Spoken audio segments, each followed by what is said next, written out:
नमस्ते, मैं हूं किशोर अजवाणी। आप देख रहे हैं देश का नंबर 1 न्यूज चैनल। घड़ी इशारा कर रही है 9 बजे रात का। वक्त 100 बात की एक बात का। आज गोगरा हॉट स्प्रिंग्स में सरेंडर पर चीन ने अपने लोगों को झूठ क्यों बोला? दिल्ली समेत कई राज्यों में गैंगस्टरों पर किसने शिकंजा कसना शुरू किया?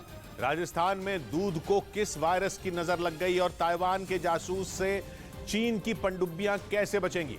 उज्बेकिस्तान में होने वाली एससीओ समिट के दौरान भारत के प्रधानमंत्री और चीन के राष्ट्रपति की मुलाकात हो सकती है। अगर ऐसा हुआ तो दोनों करीब 3 साल बाद मुलाकात करेंगे। वैसे दोनों नेताओं की 1-to-1 मुलाकात का कोई आधिकारिक ऐलान नहीं किया गया,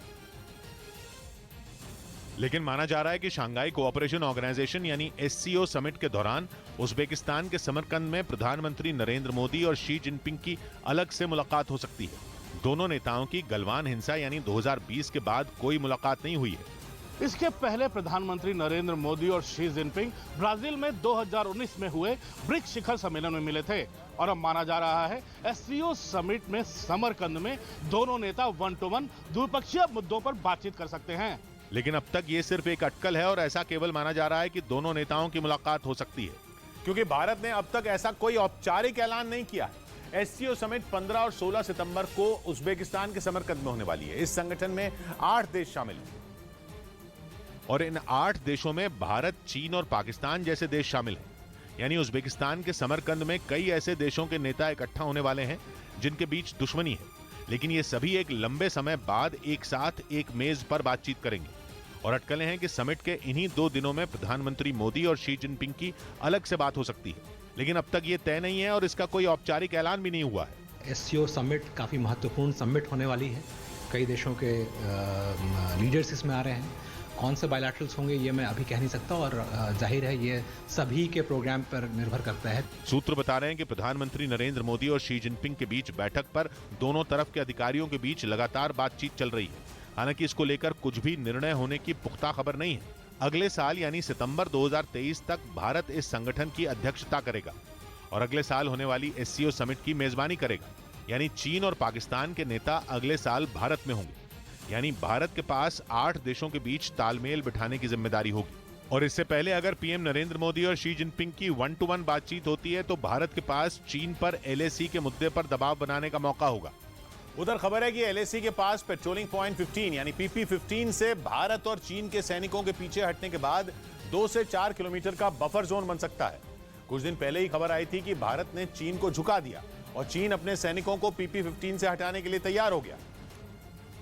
और अब खबर है कि दोनों देशों के सैनिकों के हटने यानी डिसएंगेजमेंट की प्रक्रिया पूरी होने के बाद वहां बफर जोन बन सकता है। एक रिपोर्ट में दावा किया गया कि PP-15 के इर्द गिर्द करीब 2 से 4 किलोमीटर तक बफर जोन बन सकता है। यानी एक ऐसा क्षेत्र जिनमें न तो चीन की और न ही भारत की सेना मूवमेंट करेगी। या यूं कहें कि अगर बफर जोन बना तो PP-15 एक नो पेट्रोलिंग जोन बन जाएगा और वहां चीन के सैनिकों की आवाजाही पर ब्रेक लग जाएगा और एलएसी के पास मनमानी करने की फिराक में बैठे चीन के मंसूबों पर पानी फिर जाएगा। PP-15 या गोगरा हॉट स्प्रिंग्स इलाके में डिसएंगेजमेंट की कोशिश करीब 1 साल से चल रही थी, जिसके लिए दोनों देशों के बीच कोर कमांडर लेवल की कई दौर की बातचीत भी हुई और 16वें दौर की बातचीत के बाद चीन ने भारत के आगे सरेंडर कर दिया।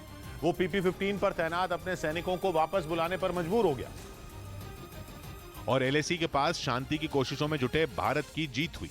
गलवान हिंसा के बाद भारत और चीन लगातार कोर कमांडर लेवल की बात कर रहे हैं। दोनों देशों के बीच 2020 में 8 दौर, 2021 में 5 दौर और इस साल 3 दौर की बातचीत हो चुकी है, जिसका नतीजा ये हुआ कि गलवान घाटी, पेंगोंग, PP-17A और PP-15 जैसे फ्रिक्शन पॉइंट से डिसएंगेजमेंट हो गया। खबर है कि PP-15 से भारत के सैनिक PP-16 की ओर और चीन के सैनिक अपनी ओर लौट चुके हैं।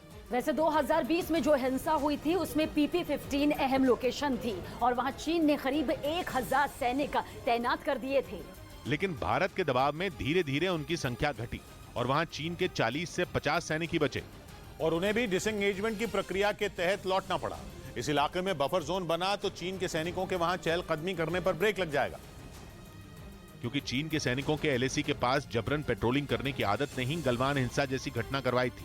वैसे भारत अब भी अलर्ट है और इसीलिए उसने गलवान घाटी, पेंगोंग, PP-17A और PP-15 जैसे इलाकों में डिसएंगेजमेंट किया, लेकिन डी इंडक्शन नहीं किया। डी इंडक्शन का मतलब है उन इलाकों से सेना हटाना, लेकिन भारत ने ऐसा नहीं किया। पता चला है कि भारत के सैनिक फ्रिक्शन पॉइंट से पीछे हटे हैं, वहां से नहीं, और हजारों की संख्या में अब भी वहां पर तैनात हैं। मतलब अगर बफर जोन बना तो पास ही तैनात भारत के सैनिक लगातार वहां नजर रखेंगे और पता लगाते रहेंगे कि चीन के सैनिकों ने फिर से घुसपैठ की कोई कोशिश तो नहीं की। इस बीच भारत ने लद्दाख में एलएसी के पास चीन को मुंह तोड़ जवाब देने की तैयारी तेज कर दी। भारत की सेना ने चंद मिनटों में सिंधु नदी पर पुल बनाकर चीन को दिखा दिया कि जंग के मैदान में पहुंचने के लिए ऊंचे पहाड़ी इलाकों की नदियां भी बाधा नहीं बन पाएंगी, क्योंकि पूर्वी लद्दाख में एलएसी के पास हजारों फीट ऊंची दुर्गम पहाड़ियों के बीच बह रही सिंधु नदी पर सेना ने वो कमाल कर दिखाया जिसे देखकर चीन दांतों तले उंगली दबाने को मजबूर हो जाएगा। सेना के जवानों ने देखते ही देखते नदी के ऊपर लोहे का मजबूत पुल खड़ा कर दिया। इसके बाद उस पुल से सेना की भारी भरकम गाड़ियां गुजरती दिखाई दी। सेना ने इंजीनियरिंग के इस कारनामे का एक वीडियो भी जारी किया, जिसके जरिए चीन को यह संदेश देने की कोशिश की गई कि लद्दाख का भूगोल सेना के रास्ते में रुकावट नहीं बन सकता और जरूरत पड़ने पर टैंकों और बख्तरबंद गाड़ियों को आसानी से एलएसी के पास पहुंचाया जा सकता है। मतलब यह कि भारतीय सेना ने एलएसी पर चीन को चित करने की पूरी तैयारी कर ली, जो भारत को उकसाने का कोई मौका हाथ से नहीं जाने दे रहा। और इसके लिए चीन कभी एलएसी के पास अपना लड़ाकू विमान भेजता है तो कभी सैन्य अभ्यास करके भारत को परेशान करने की कोशिश करता है। इसके साथ ही वो एलएसी के पास कंस्ट्रक्शन भी तेज कर रहा है। और उस वक्त तो हद ही पार हो गई जब खबर आई कि चीन ने एलएसी के पास एक और हाईवे बनाने की प्लानिंग की है। लेकिन भारत ने भी उसी की भाषा में करारा जवाब देने की ठान ली और एलएसी के पास तनाव के बीच लद्दाख में पुलों और सुरंगों समेत बुनियादी ढांचे के विकास पर जोर देना शुरू कर दिया। यानी एलएसी पर अब चीन की हर चाल का जवाब बिना वक्त गंवाए दिया जाएगा। जो एलएसी के पास सड़कों के बनने से पहले ही टेंशन में है, जबकि वो खुद वही हरकत कर रहा है। वो भारत की तुलना में एलएसी के पास ज्यादा निर्माण कर रहा है और उसे नेशनल प्लान का हिस्सा बता रहा है। गलवान हिंसा के बाद के 2 सालों में उसने बॉर्डर पर मिलिट्री इंफ्रास्ट्रक्चर का एक जाल तैयार कर लिया है।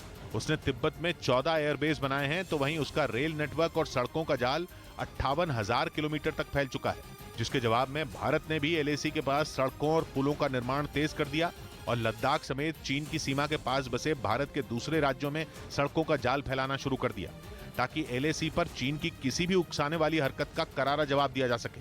क्योंकि ये सड़कें सेना को एलएसी के इतने नजदीक ले जाएंगी कि चीन भारत की सीमा में घुसपैठ की तो क्या, दूर से झांकने की भी जरूरत नहीं कर पाएगा। उधर पाकिस्तान के F-16 विमानों की मरम्मत के लिए अमेरिकी मदद पर भारत भड़क गया। भारत ने इस मिलिट्री ड्रिल पर अमेरिका से कड़ा विरोध जताते हुए इसकी टाइमिंग पर सवाल उठाए, क्योंकि अमेरिका ने यह फैसला ऐसे वक्त में लिया जब भारत उसके अधिकारियों की मेजबानी कर रहा था और दोनों देशों के अधिकारियों के बीच समुद्री सुरक्षा को मजबूत करने के लिए 2+2 स्तर की बातचीत चल रही थी। अमेरिका की ओर से इस बैठक की अगुवाई दक्षिण और मध्य एशिया मामलों के सहायक विदेश मंत्री डोनाल्ड लू कर रहे थे, जिनके सामने भारत ने सख्ती से पाकिस्तान की मदद के मुद्दे को उठाया और साफ कर दिया कि अमेरिका ने उस फैसले के बारे में भारत को पहले नहीं बताया, जिसका भारत की सुरक्षा पर गंभीर असर होगा, और उम्मीद जताई कि अमेरिका भारत की सुरक्षा को ध्यान में रखेगा। जिसके बाद अमेरिका की ओर से सफाई दी गई कि पाकिस्तान को F-16 लड़ाकू विमानों के रखरखाव के लिए मिलने वाले पैकेज में नए हथियार और गोला बारूद शामिल नहीं होंगे। लेकिन भारत ने अमेरिका की इस दलील को दरकिनार करते हुए आशंका जताई कि पाकिस्तान के F-16 लड़ाकू विमानों का टारगेट हमेशा वही रहेगा। और अमेरिका के साथ हुई मिलिट्री डील के बाद कबाड़ होने की कगार पर पहुंच चुके उसके F-16 फाइटर जेट एक बार फिर उड़ान भरने लायक हो जाएंगे, क्योंकि डील के तहत पाकिस्तान F-16 फाइटर जेट के लिए $45 करोड़ मतलब भारतीय रुपयों में करीब 3,600 करोड़ के उपकरण खरीद सकेगा। इसीलिए भारत इस डील पर अमेरिका के सामने कड़ा ऐतराज जताने से भी नहीं चूका और उसने बाइडेन प्रशासन के फैसले पर हैरानी जताई, क्योंकि अब तक अमेरिका पाकिस्तान पर आतंक के खिलाफ युद्ध में सहयोग नहीं करने का आरोप लगाता रहा था और इसी वजह से उसने 2018 में पाकिस्तान को किसी भी तरह की सैन्य मदद पर रोक लगा दी थी। लेकिन बाइडेन ने सबको चौंकाते हुए ट्रंप प्रशासन के उस फैसले को पलट दिया। हालांकि ये पहला मौका नहीं है जब अमेरिका के राष्ट्रपति बाइडेन भारत के लिए विलेन साबित हुए हों। 1992 में भी बाइडेन के अड़ियल रुख की वजह से भारत को बड़ी कीमत चुकानी पड़ी थी।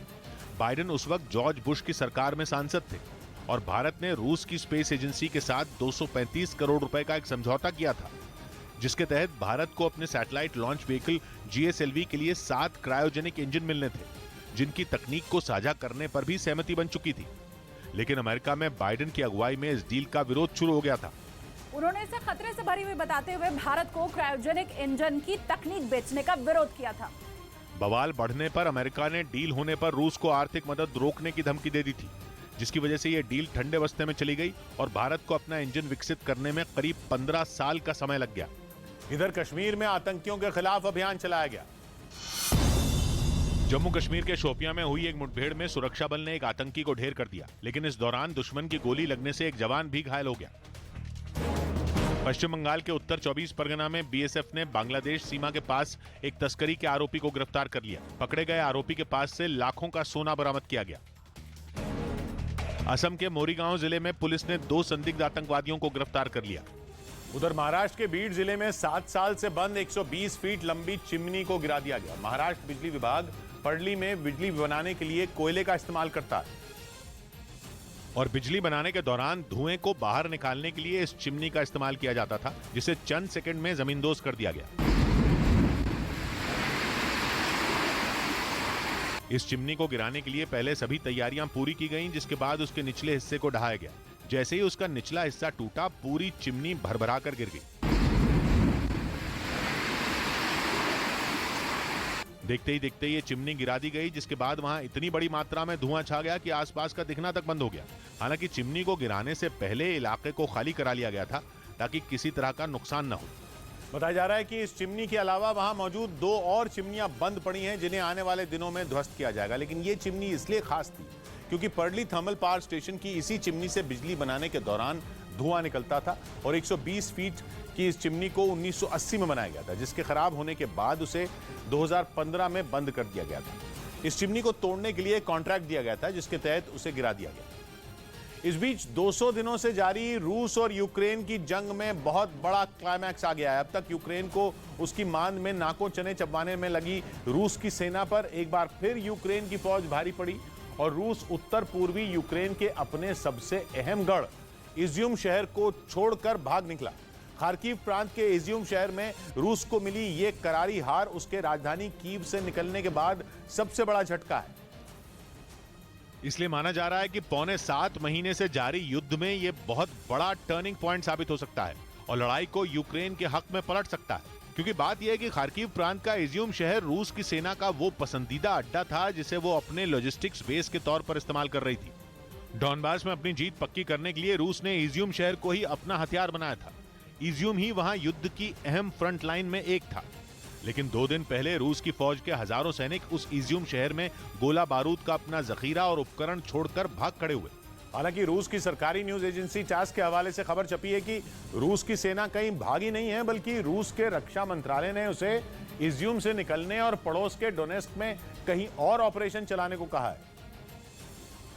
लेकिन यूक्रेन के राष्ट्रपति व्लादिमीर जेलेंस्की ने 2 टूक कहा कि उनकी सेना ने इज्यूम शहर को रूस के कब्जे से छुड़ा लिया है और दोबारा उसे अपने हाथों में ले लिया है। उन्होंने रूस पर तंज कसते हुए कहा कि रूस की सेना इन दिनों वही कर रही है जिसमें वो माहिर है और वो है अपनी पीठ दिखाना। वैसे उनके लिए भागना ही अच्छा फैसला है। यूक्रेन की सेना ने इसी महीने अपने उत्तर पूर्व में रूस को मुंहतोड़ जवाब देने के लिए एक ऑपरेशन शुरू किया था। उसी की बदौलत उसने इज्यूम जैसे अहम शहर को फिर अपनी मुट्ठी में कर लिया। साथ ही ये दावा भी किया कि वो अपनी 3000 वर्ग किलोमीटर से ज्यादा जमीन रूस से छीन चुका है। शायद यही वजह रही कि रूस ने खार्किव से अपने सैनिकों को बुलाना शुरू कर दिया, ठीक उसी तरह जैसे उसे मार्च में यूक्रेन की राजधानी कीव पर कब्जा करने निकली अपनी फौज को वापस बुलाना पड़ा था।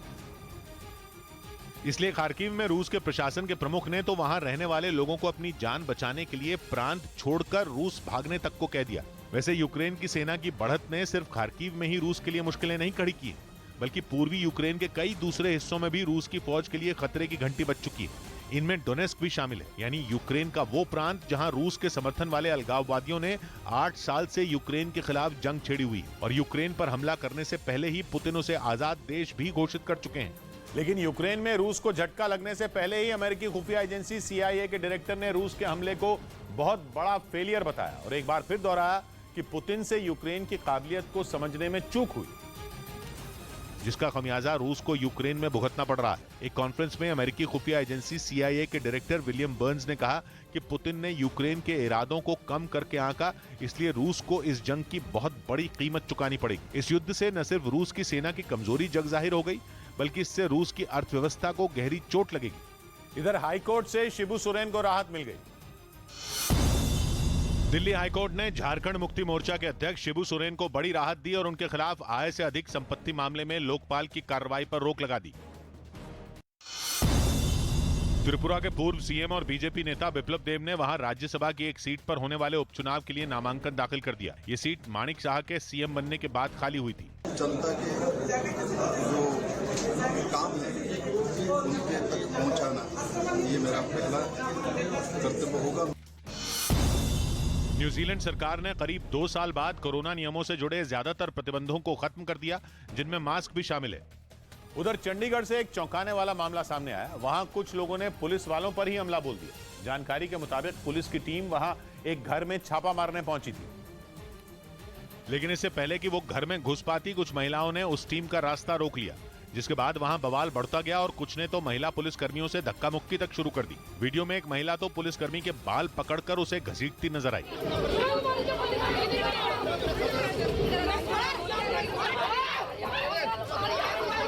इसके बाद बहुत सी महिलाएं वहां जमा हो गईं, जिन्होंने काफी देर तक हंगामा किया। आरोप है कि छापा पड़ने की भनक लगते ही वहां आरोपी के परिवार और आसपास के लोग इकट्ठा हो गए, जिन्होंने पुलिस को काफी देर तक उलझाए रखा। हालांकि दावा किया गया कि ये वीडियो 2 दिन पहले का था, जिस पर अभी तक कोई एक्शन नहीं लिया गया।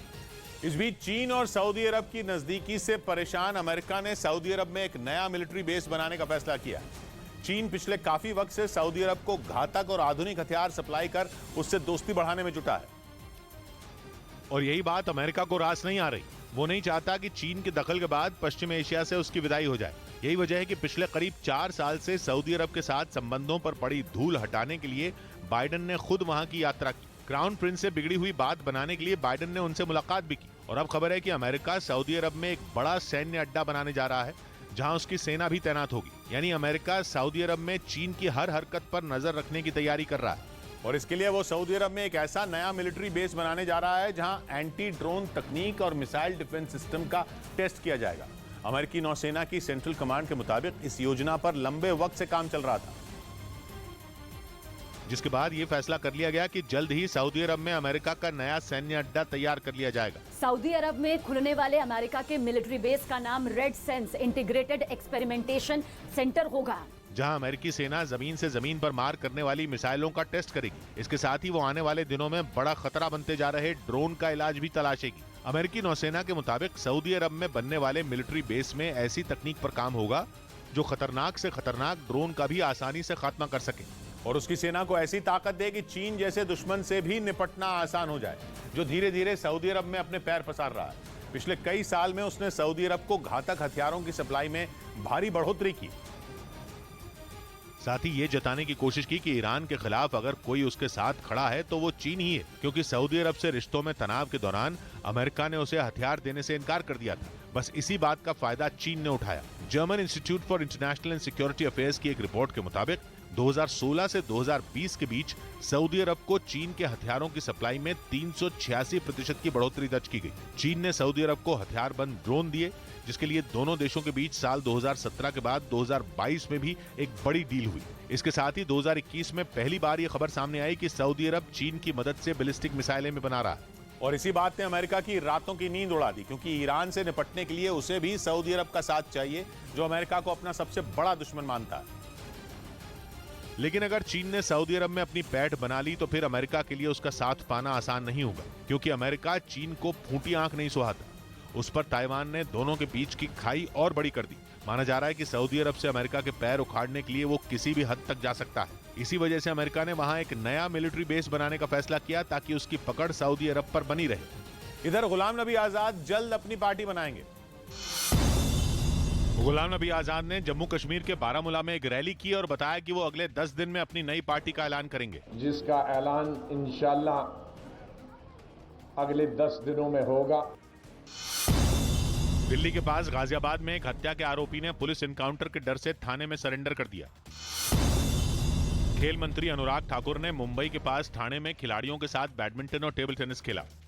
उधर पश्चिम बंगाल के कूच बिहार में बीजेपी के जुलूस में हमला हो गया, जिसमें उसके कई कार्यकर्ता जख्मी हो गए। बीजेपी ने आरोप लगाया कि रैली निकालने के दौरान यह हमला टीएमसी के कुछ कार्यकर्ताओं ने किया और इस हमले की वजह से इलाके में भगदड़ मच गई। बीजेपी का आरोप है कि इस विरोध प्रदर्शन को रोकने के लिए टीएमसी कार्यकर्ताओं ने उन पर बम फेंके।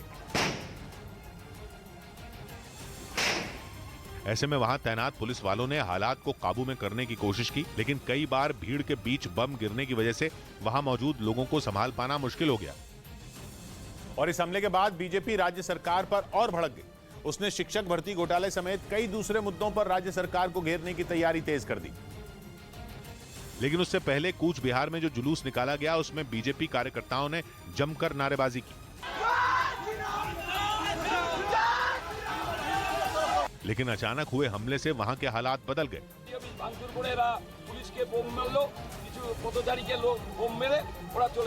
हालांकि टीएमसी ने खुद पर लगे बमबारी के आरोपों को खारिज कर दिया। बीजेपी के बड़े नेताओं के नेतृत्व में कोलकाता और हावड़ा में 3 रैलियां निकाली जाएंगी, जिन्हें देखते हुए वहां बड़ी संख्या में पुलिस वाले तैनात रहेंगे। इस बीच खबर है कि चेचन कमांडर रमजान कादिरोव उत्तर पूर्वी खार्किव के कुछ इलाके रूस के हाथ से फिसलते देख पुतिन की सेना पर भड़क उठे। पिछले कई महीनों से कादिरोव के लड़ाके रूसी सेना के साथ मिलकर यूक्रेन में जंग लड़ रहे हैं।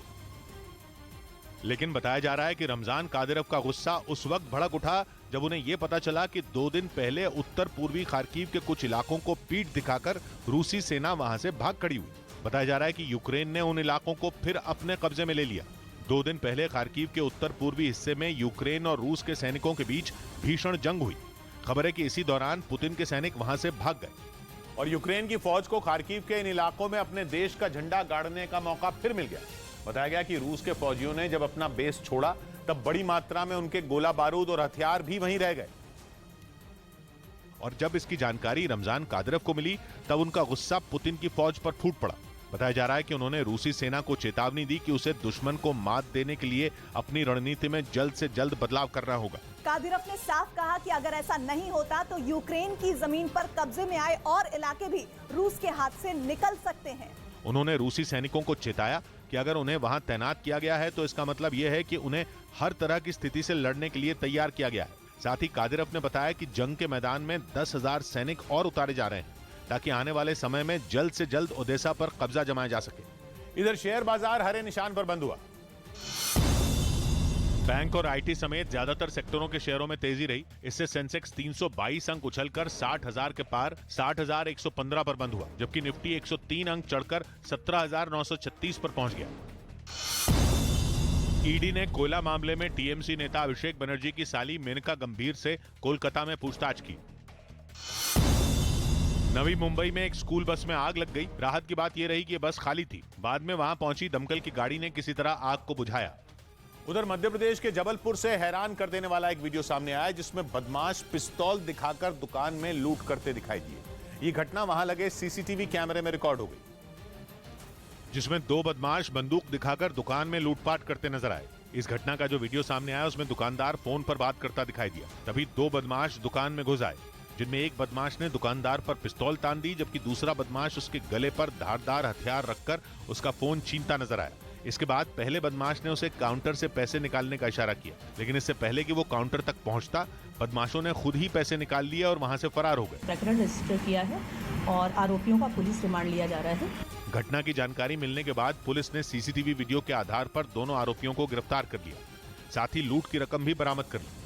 इस बीच रूस से बचने के लिए यूक्रेन का पड़ोसी देश पोलैंड भी अमेरिका की शरण में पहुंच गया। यूक्रेन पर रूस के आक्रामक रवैये को देखते हुए पोलैंड ने अमेरिका से 96 अपाचे हेलीकॉप्टर खरीदने का फैसला किया, जिसका ऐलान खुद पोलैंड के रक्षा मंत्री ने किया और दुनिया को यह बताया कि वो अपने देश की वायुसेना में 96 अपाचे हेलीकॉप्टर को शामिल करने जा रहे हैं। इससे पोलैंड की ताकत बढ़ जाएगी और जंग के हालात होने पर वो दुश्मनों को मुंहतोड़ जवाब देने की काबिलियत भी रखेगा।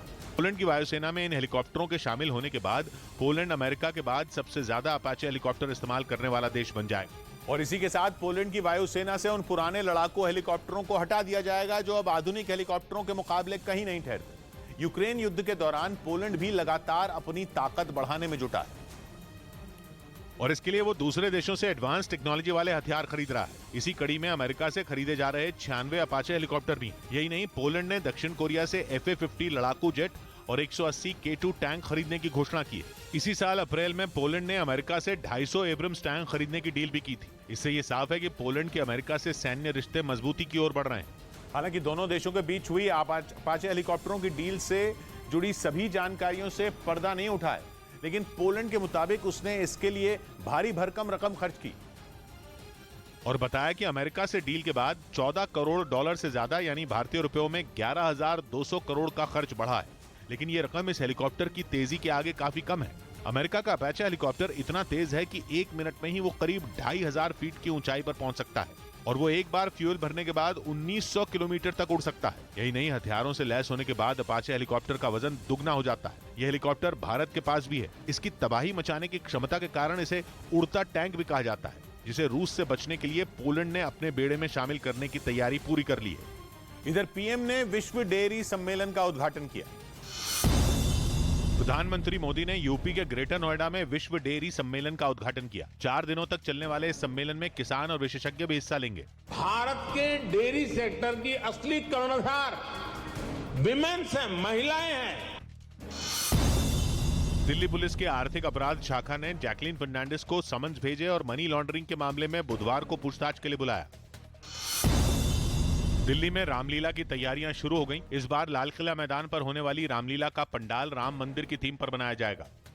इस बीच गृह मंत्रालय ने सोनाली फोगाट हत्याकांड की जांच सीबीआई को सौंप दी, जिसकी सिफारिश गोवा के मुख्यमंत्री प्रमोद सावंत ने केंद्र सरकार से की थी।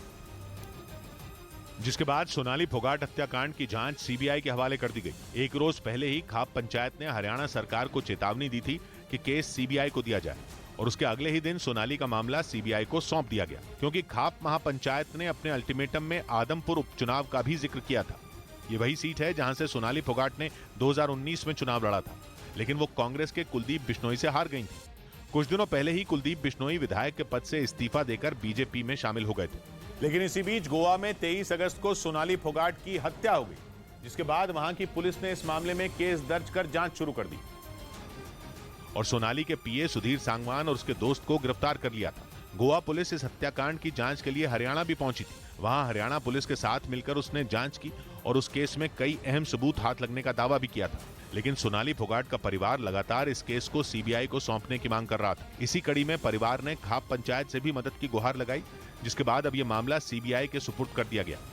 उधर यूक्रेन के भीषण पलटवार से बौखलाई रूसी सेना ने खार्किव में एक पावर प्लांट को मिसाइल दागकर तबाह कर दिया। जिस पावर प्लांट पर रूस की सेना ने हमला किया वो यूक्रेन का दूसरा सबसे बड़ा बिजली बनाने का प्लांट था, जो पुतिन की फौज के हमले के बाद पूरी तरह बर्बाद हो गया। यूक्रेन के मुताबिक रूस ने खार्किव TC5 पावर प्लांट पर रात के वक्त मिसाइलें दागी और मिसाइल के पावर प्लांट से टकराते ही वहां भीषण आग लग गई। एक के बाद एक कई मिसाइलों के हमले से प्लांट का एक बड़ा हिस्सा आग से घिर गया। पावर प्लांट पर हमला होते ही पूरा खार्किव अंधेरे में डूब गया, लेकिन प्लांट से उठती आग की ऊंची लपटों ने रात के अंधेरे में आसपास के इलाकों में रहने वाले लोगों को दहशत से भर दिया। रूस के मिसाइल अटैक की खबर मिलते ही दमकल कर्मियों की कई टीमें पावर प्लांट पहुंच गई। उन्होंने तेजी से आग बुझाने की कोशिश शुरू कर दी, लेकिन ये इतना आसान नहीं था। वक्त बीतने के साथ वहां लगी आग बढ़ती जा रही थी। दमकल कर्मी अभी एक तरफ की आग बुझाने की कोशिश करते तब तक दूसरी तरफ आग भड़क उठती और कई घंटों तक यूक्रेन के इस दूसरे सबसे बड़े पावर प्लांट को बचाने की जद्दोजहद जारी रही। इस बीच खार्किव के ज्यादातर इलाकों में अंधेरा छाया रहा। बिजली जाते ही वहां चलने वाली ट्रेनें जहां थी वहीं खड़ी हो गईं। सड़कों पर गाड़ियों की लंबी कतार लग गई। पैदल चलने वाले लोग मोबाइल फोन की लाइटों के भरोसे हो गए। इस बीच खार्किव के मेयर ने दावा किया कि पावर प्लांट पर हुए अटैक में एक आदमी की मौत हो गई, जबकि कई लोग घायल भी हो गए। बताया गया कि कई घंटों की कड़ी मेहनत के बाद पावर प्लांट में लगी आग को बुझाया जा सका। हालांकि इस दौरान प्लांट का एक बड़ा हिस्सा आग की भेंट चढ़ गया और कहा जा रहा है कि पिछले करीब 1 महीने की जंग में ये यूक्रेन को लगने वाला सबसे बड़ा झटका है, क्योंकि पिछले करीब 1 महीने से जेलेंस्की की सेना ही रूसी सैनिकों को ऐसी चोट पहुंचा रही है कि वो अपने कब्जे वाले ज्यादातर इलाकों से भाग रहे हैं। और कुछ ऐसा ही खार्किव में भी देखने को मिला, जहां यूक्रेन के सैनिकों ने उत्तर पूर्व खार्किव में रूसी सेना को खदेड़ दिया और पूरे इलाके को वापस अपने कंट्रोल में ले लिया। इसके बाद पुतिन ने वहां बचे हुए अपने सैनिकों की जान बचाने के लिए उन्हें बेस छोड़कर हट जाने का आदेश दिया। इस बीच यूक्रेन ने अपनी सेना का एक और वीडियो जारी किया, जिसमें उसके सैनिक जीत की खुशी मनाते दिखे। यूक्रेन ने दावा किया कि उसकी सेना ने रूस की सीमा से करीब 1.5 किलोमीटर दूर बसे एक गांव को वापस अपने कब्जे में ले लिया। इसके साथ ही उत्तर खार्किव के 40 से ज्यादा उन इलाकों पर भी कंट्रोल का दावा किया गया जो रूस के कब्जे में थे। और यूक्रेन के मुताबिक जंग शुरू होने के 200 दिन पूरा होते ही एक अहम शहर खार्किव के हाथ से निकल जाने पर पुतिन बुरी तरह बौखला गए और इसी वजह से उनकी सेना ने पावर प्लांट को निशाना बनाने के साथ साथ खार्किव में यूक्रेन की सेना के कई बेस पर भी भीषण हमला बोल दिया। और रूस ने दावा किया कि उसके लड़ाकू हेलीकॉप्टरों ने खार्किव में यूक्रेन की सेना पर मिसाइलों की बरसात कर दी। रूस के मुताबिक उसकी सेना ने चुन चुनकर यूक्रेन के मिलिट्री ठिकानों को तबाह कर दिया।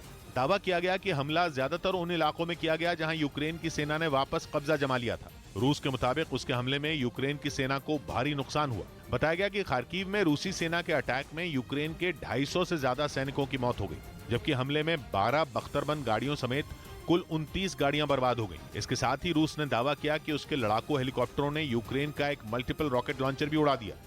इस बीच सुप्रीम कोर्ट में सीएए पर अगले हफ्ते सुनवाई होगी। सुप्रीम कोर्ट में नागरिकता संशोधन कानून के खिलाफ दायर याचिकाओं पर सुनवाई 19 सितंबर तक टल गई। बुधवार से पश्चिम बंगाल विधानसभा का सत्र शुरू होगा। इस सत्र के दौरान टीएमसी सरकार ने केंद्रीय एजेंसियों के ज्यादा इस्तेमाल के खिलाफ एक प्रस्ताव लाने का ऐलान किया। दिल्ली के पास नोएडा में पुलिस ने मुठभेड़ में एक चेन छीनने के आरोपी को गिरफ्तार कर लिया। इधर उत्तर प्रदेश के अमेठी में एक अवैध मदरसे को जमींदोज कर दिया गया। दावा किया गया कि चारागाह की जमीन पर कब्जा कर इसे बनाया गया था और करीब 23 साल से इसे अवैध तरीके से चलाया जा रहा था, जिसके बाद इस पर कार्रवाई करते हुए मदरसे को मिट्टी में मिला दिया गया। अवैध निर्माण को राजस्व पुलिस की टीम द्वारा ध्वस्त करा दिया गया है। चारागाह की जमीन पर बने इस अतिक्रमण के टूटने से वहां अफरा तफरी मच गई, जिसके बाद कुछ लोगों ने नारेबाजी कर हंगामा करने की कोशिश की। हालांकि उन्हें वक्त रहते समझा दिया गया। वहाँ लॉ एंड ऑर्डर का कोई समस्या नहीं है, सामान्य स्थिति है। बताया गया कि आरोपी ने हाईवे के किनारे करोड़ों की जमीन पर मदरसा बना लिया था, जिसे मिट्टी में मिलाने के साथ ही उस पर करीब 2.25 लाख का जुर्माना भी लगाया गया। उधर यूरोप में यूक्रेन युद्ध 2.0 की आहट ने पूरी दुनिया के होश उड़ा दिए। ये चेतावनी दी है ग्रीस ने और जंग के हालात पैदा करने का ठीकरा तुर्की पर फोड़ा है। ग्रीस ने साफ साफ कहा कि अगर तुर्की की आग उगलती बयानबाजी को नहीं रोका गया तो यूरोप यूक्रेन जैसा युद्ध फिर देखेगा। और ग्रीस ने नेटो, यूएन और यूरोपियन यूनियन को इस बारे में चेताने के लिए खत भी लिखा था और तुर्की के राष्ट्रपति रजब तायिप एर्दोगान के भड़काऊ बयानों की शिकायत की थी। असल में तुर्की के राष्ट्रपति बीते कुछ वक्त से अपने पड़ोसी ग्रीस पर हमलावर हैं और पिछले हफ्ते ही उन्होंने ग्रीस को सीधी धमकी देते हुए कहा था कि तुर्की अचानक एक रात आ सकता है। मैं जिस बारे में बात कर रहा हूं वो कोई सपना नहीं है। वक्त आने पर तुर्की वो करने के लिए बिल्कुल तैयार है जिसकी जरूरत है। मतलब तुर्की के राष्ट्रपति ने खुलेआम ग्रीस पर मिलिट्री एक्शन की धमकी दे डाली। इसी बात पर ग्रीस आग बबूला हो गया और उसने अंतर्राष्ट्रीय संगठनों को चेतावनी देनी शुरू कर दी कि अगर तुर्की को वक्त रहते रोका नहीं गया और उसे हल्के में लिया गया तो यूरोप का पूर्वी भूमध्य सागर का इलाका भी यूक्रेन जैसी जंग में सुलग उठेगा। ग्रीस और तुर्की जैसे पड़ोसियों के बीच बढ़ती टेंशन ने नेटो के पसीने छुड़ा दिए, क्योंकि ग्रीस और तुर्की दोनों नेटो के सदस्य हैं, लेकिन दोनों के बीच विवादों की ऐसी लंबी चौड़ी लिस्ट है जो सुलझाए नहीं सुलझ रही। समुद्री सीमा के झगड़े से लेकर एजियन सागर के टापुओं के हक तक, नेचुरल गैस से लेकर एयर स्पेस बाउंड्री तक, तुर्की और ग्रीस के बीच कई मुद्दों पर 36 का आंकड़ा है। इसलिए तुर्की और ग्रीस की तनातनी ने रूस को आंखें दिखा रहे नेटो की अंदरूनी कलह की पोल खोल कर रख दी है। दोनों देशों का झगड़ा नेटो में बड़ी फूट की तरफ इशारा कर रहा है। और अगर तुर्की और ग्रीस के बीच युद्ध हुआ तो पहले से ही यूक्रेन की जंग के साइड इफेक्ट से जूझ रहे यूरोप की लुटिया तो डूबेगी ही, नेटो की भद भी बुरी तरह पिट जाएगी। मगर ग्रीस और तुर्की हैं कि किसी की सुनने को तैयार नहीं। दोनों एक दूसरे पर आरोप लगाने में लगे हैं। ग्रीस और तुर्की के बीच में एजियन सागर है और तुर्की का आरोप है कि उसके तट के पास ग्रीस एजियन सागर के टापुओं पर अपनी सेना की मौजूदगी बढ़ा रहा है, जो कि अंतर्राष्ट्रीय संधियों का उल्लंघन है। इन वजहों से दोनों देश बीते 50 साल में 3 बार जंग के करीब आ चुके हैं और अब पूरी दुनिया की सांसें इस बात पर अटकी हैं कि कहीं इस बार दोनों के बीच दशकों से चले आ रहे विवाद जंग भड़का ही न दे। इधर उत्तर प्रदेश में मदरसों का सर्वे शुरू हो गया। यूपी सरकार के आदेश के बाद सहारनपुर और बिजनौर समेत पूरे प्रदेश में मदरसों के सर्वे का काम शुरू हो गया। लोग सहयोग कर रहे हैं, अपनी बात बता रहे हैं। जी, दिल्ली मेट्रो की येलो लाइन पर सुबह तकनीकी गड़बड़ी की वजह से सुल्तानपुर और घिटोरनी के बीच मेट्रो सेवा कुछ देर तक बंद रही, जिसकी वजह से यात्रियों को काफी परेशानी का सामना करना पड़ा। मेरे को अपना ऑफिस जाना है, मैं अपना ऑफिस नहीं जा पा रहा हूँ। हरियाणा की पानीपत पुलिस ने ऑनलाइन चीजें बेचने वाली एक कंपनी से लाखों की ठगी के आरोप में एक आदमी को गिरफ्तार कर लिया। उधर ताइवान ने दावा किया कि चीन ने ताइवान में ड्रोन के जरिए घुसपैठ शुरू कर दी है। वहां की सेना ने जानकारी दी कि पहली बार ताइवान स्ट्रेट में खिंची मीडियन लाइन को पार कर चीन के ड्रोन ताइवान की सीमा में घुसे, यानी चीन ने ताइवान को मात देने के लिए नया पैंतरा आजमाया और अपने ड्रोन के जरिए ताइवान को डराने की कोशिश में जुट गया। ताइवान की सेना ने खुद ये जानकारी दुनिया को दी और दावा किया कि ऐसा पहली बार है जब चीन ने अपने ड्रोन मीडियन लाइन के पार भेजे हैं। ताइवान की सेना का कहना है कि पिछले एक हफ्ते में चीन के 45 एयरक्राफ्ट उसके आसपास मंडराते दिखे, जिनमें 25 उसकी सीमा में घुस गए। लेकिन चौंकाने वाली बात यह कि चीन ने घुसपैठ के लिए केवल विमान नहीं बल्कि BT-100 और BZK-007 जैसे 4 ड्रोन भी भेजे। यानी चीन का मन न ताइवान की सीमा के आसपास मिसाइलें दागकर भरा और न उसकी नाकेबंदी करके, क्योंकि सारे पैंतरे आजमाने के बाद अब उसने अपने ड्रोन भी मैदान में उतार दिए हैं, जिन्हें चीन के ताइवान के खिलाफ छेड़े गए मनोवैज्ञानिक युद्ध का हिस्सा माना जा रहा है, जिसके बारे में कुछ दिन पहले खुद ताइवान की राष्ट्रपति ने बताया था। उन्होंने दावा किया था कि चीन अपने नए नए हथियारों और अफवाहों के जरिए ताइवान के लोगों को डराना चाहता है और इसीलिए कभी लड़ाकू विमान तो कभी ड्रोन भेज रहा है। ताइवान की सेना ने फिलहाल केवल 1 हफ्ते से जुड़ी जानकारी शेयर की, लेकिन असलियत में ड्रोन की संख्या 4 से कहीं ज्यादा है। एक रिपोर्ट में दावा किया गया कि पिछले 1 महीने में चीन के 30 ड्रोन ताइवान स्ट्रेट में खींची गई मीडियन लाइन को पार कर चुके हैं, जिनमें एक को तो ताइवान की सेना ने मार गिराया था।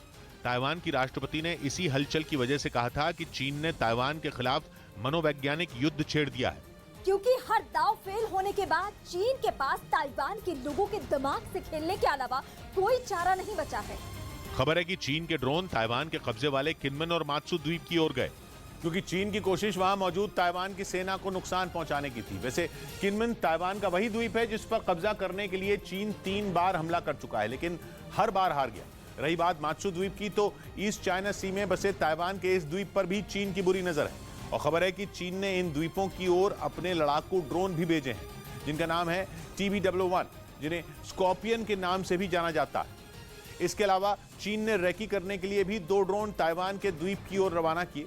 ये ड्रोन लड़ाकू तो नहीं है, लेकिन जासूसी कर सकते हैं। यही नहीं, ताइवान ने दावा किया कि इनकी मदद से चीन प्रोपेगेंडा भी फैला रहा है और सोशल मीडिया पर ऐसी तस्वीरें वायरल करवा रहा है जिससे ताइवान की सेना की इमेज खराब हो, क्योंकि खबर है कि इन तस्वीरों में ताइवान के सैनिक ड्रोन देखकर डरे सहमे दिखाए जा रहे हैं। यानी चीन ड्रोन के जरिए दिमागी खेल खेल रहा है। इधर चीन से बढ़ रहे तनाव के बीच ताइवान अमेरिका के साथ एक ऐसी डील करने जा रहा है जो चीन की पनडुब्बियों के लिए घातक साबित हो सकती है। समंदर में अपनी सेना की ताकत बढ़ाने के लिए ताइवान अमेरिका से 4 MQ-9B सी गार्डियन ड्रोन मंगाने जा रहा है और ये ड्रोन दक्षिण चीन सागर में ताइवान की घेरेबंदी करके बैठी चीन की पनडुब्बियों के लिए काल साबित हो सकता है। कहा जाता है कि अमेरिका के इस खतरनाक ड्रोन की निगाहों से बच पाना नामुमकिन है। ये इतना शातिर है कि सैकड़ों फीट की ऊंचाई से भी अपने दुश्मन पर नजर रख सकता है। माना जा रहा है कि अमेरिका से मिले इस हथियार की मदद से ताइवान समंदर की गहराइयों में छिपी चीन की पनडुब्बियों का आसानी से पता लगा सकेगा और फिर उन्हें ढेर करने में जरा भी मुश्किल नहीं होगी, क्योंकि करीब 1.5 महीने से चीन ने ताइवान की नाक में दम कर रखा है और वो लगातार ऐसे हालात बना रहा है कि दक्षिण चीन सागर में जंग कभी भी छिड़ सकती है। कहा जा रहा है कि चीन की शक्तिशाली सेना को जवाब देने के लिए ताइवान भी अपने हथियारों का जखीरा बढ़ाने में जुट गया है और इसमें उसकी मदद अमेरिका कर रहा है। कुछ दिन पहले ही खबर आई थी कि अमेरिका ताइवान को अपना वो घातक हथियार देने जा रहा है जिसने यूक्रेन में रूसी सेना की कमर तोड़कर रख दी। खबर के मुताबिक ताइवान ने भी अमेरिका से मल्टीपल लॉन्च रॉकेट सिस्टम हाइमार्स लेने के लिए डील की है। कहा जाता है कि इसी अमेरिकी हथियार के दम पर यूक्रेन की सेना ने रूसी सेना को बुरी तरह छकाया। माना जा रहा है कि यूक्रेन में हाइमार्स की ताकत और वार देखकर ही ताइवान ने इसे खरीदने का फैसला किया। खबर के मुताबिक ताइवान ने पहले अमेरिका से 18 हाइमार्स लेने का फैसला किया था, लेकिन चीन से तनाव बढ़ने के बाद अब वो 29 हाइमार्स मंगाने जा रहा है।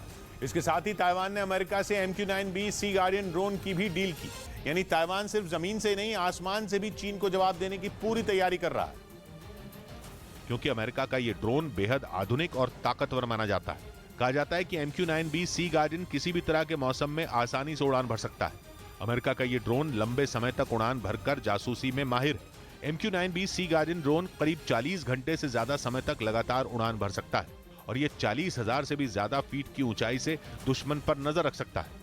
ताइवान ने ऐसे 4 ड्रोन मंगाने के लिए अमेरिका से $555 मिलियन यानी भारतीय रुपयों में करीब 4,500 करोड़ का सौदा किया है। ताइवान ने दावा किया कि इस ड्रोन के उसकी सेना में शामिल हो जाने के बाद ताइवान स्ट्रेट में चीन की पनडुब्बियों पर नजर रखना आसान हो जाएगा। उधर चीन की धमकी के बावजूद लिथुआनिया ने ताइवान में अपना पहला रिप्रेजेंटेटिव ऑफिस खोलने की तैयारी कर ली। वन चाइना पॉलिसी का राग अलाप रहे चीन ने लिथुआनिया को धमकी दी थी और कहा था कि वो अपना फैसला वापस ले। लेकिन यूरोप का छोटा सा बाल्टिक देश लिथुआनिया बड़े से चीन से नहीं डरा। उसने पिछले महीने जो फैसला किया था उस पर अड़ा रहा और खबर है कि जल्द ही लिथुआनिया ताइवान में अपना पहला रिप्रेजेंटेटिव ऑफिस खोल देगा, जिसके साथ ही खुल जाएगा लिथुआनिया और ताइवान के बीच व्यापार का दरवाजा। लिथुआनिया और ताइवान के बीच डिप्लोमेटिक संबंध नहीं है और वहां लिथुआनिया अपने राजनयिक नहीं भेजता, लेकिन रिप्रेजेंटेटिव ऑफिस खोलकर लिथुआनिया ने वो कमी पूरी करने की कोशिश की। क्योंकि दोनों देशों ने साझा व्यापार की ओर पहला कदम बढ़ा दिया है और निवेशकों को निवेश का मौका भी मिल गया, जिससे चीन खुश नहीं है। क्योंकि चीन कह रहा है कि ताइवान में व्यापार के लिए एक अलग दफ्तर खोलने का मतलब यह हुआ कि लिथुआनिया वन चाइना पॉलिसी की अनदेखी कर रहा है और यही बनी चीन के गुस्से की वजह, जिसकी वजह से चीन ऐसा तमतमाया कि उसने लिथुआनिया से आने या जाने पर रोक लगा दी। यही नहीं, चीन के विदेश मंत्री ने दो टूक बोल दिया कि इससे दोनों देशों का रिश्ता खराब होगा, लेकिन लिथुआनिया पर इसका कोई असर ही नहीं हुआ। वो न चीन की लिथुआनिया से आने जाने पर लगाई गई पाबंदी से डरा और न ही उसके साथ रिश्ते खराब होने की धमकी से। उल्टा उसके सीनियर अधिकारियों के एक ग्रुप ने ताइवान का दौरा कर लिया, जिसके बाद लिथुआनिया ने पिछले महीने ताइवान में एक रिप्रेजेंटेटिव ऑफिस खोलने का ऐलान कर दिया था, जो कि चीन की टेंशन की वजह बन गया। चीन की कोशिश है कि वो यूरोप के देशों से अपने संबंधों को सुधारे, क्योंकि चीन ये जानता है कि उसकी अर्थव्यवस्था की गाड़ी का एक पहिया यूरोप से चलता है। लेकिन लिथुआनिया ने ताइवान से रिश्ते बढ़ाकर उसकी दुखती रग पर हाथ रख दिया, जिससे चीन ऐसा तिल मिलाया कि उसने लिथुआनिया को धमकी देनी शुरू कर दी। लेकिन चीन की इन कोशिशों पर लिथुआनिया के एक कड़े फैसले ने पानी फेर दिया।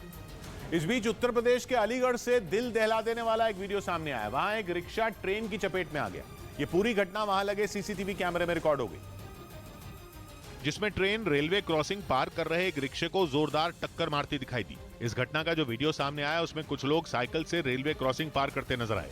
इसी दौरान एक रिक्शा चालक भी वहां से गुजरता दिखा, लेकिन जैसे ही वो रेल पटरियों के बीचों बीच पहुंचा, सामने से ट्रेन आ गई। इसके बाद जो हुआ, सिर्फ 4 मिनट के ब्रेक के बाद चैनल जो है आपके भरोसे पर खरा उतरने में नंबर 1, सच की राह पर चलने में, आपके लिए लड़ने में नंबर 1, आपकी आवाज बनने में, जिसके पास है एंकर की टीम नंबर 1, जो है राजनीति के खेल से लेकर खेल की कवरेज में नंबर 1, आज तक को पछाड़ अब है देश का नंबर 1 न्यूज चैनल। तो देखते रहिए न्यूज़ 18 इंडिया। फौजियों को रूसी सेना की लोकेशन का पता चल जाता है और वो उस पर चंद सेकंड में हमला कर देते हैं, क्योंकि अलग अलग इलाकों में तैनात ड्रोन से यूक्रेन की सेना को यह पता चलता है कि दुश्मन कहां पर है, जिसके बाद ये जानकारी इस ऐप तक पहुंचती है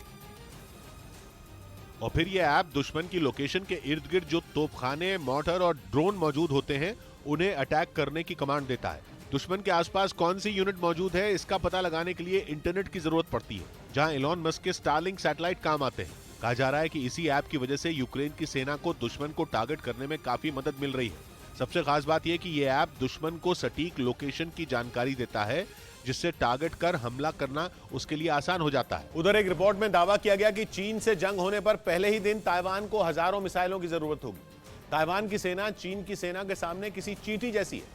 नंबर के आधार पर चीन की नेवी दुनिया की सबसे बड़ी नेवी है और ताइवान के लिए दुनिया की सबसे बड़ी नौसेना से भिड़ना वैसा ही होगा जैसा किसी चींटी का पहाड़ पर चढ़ना। लेकिन एक रिपोर्ट में दावा किया गया कि जंग छिड़ी तो पहले ही दिन ताइवान को हजारों मिसाइलों की जरूरत पड़ेगी, क्योंकि चीन ने ताइवान पर हमले के लिए 660 जहाज ब्लू बैटलफील्ड में उतारे हैं और उन्हें रोकने के लिए या फिर कम से कम जंग में बने रहने के लिए ताइवान को 2000 क्रूज मिसाइलों की जरूरत होगी। यानी ताइवान को चीन के एक जहाज को डुबोने के लिए कई मिसाइलें दागनी होंगी और ये तभी होगा जब ताइवान के पास उतनी मिसाइलें होंगी।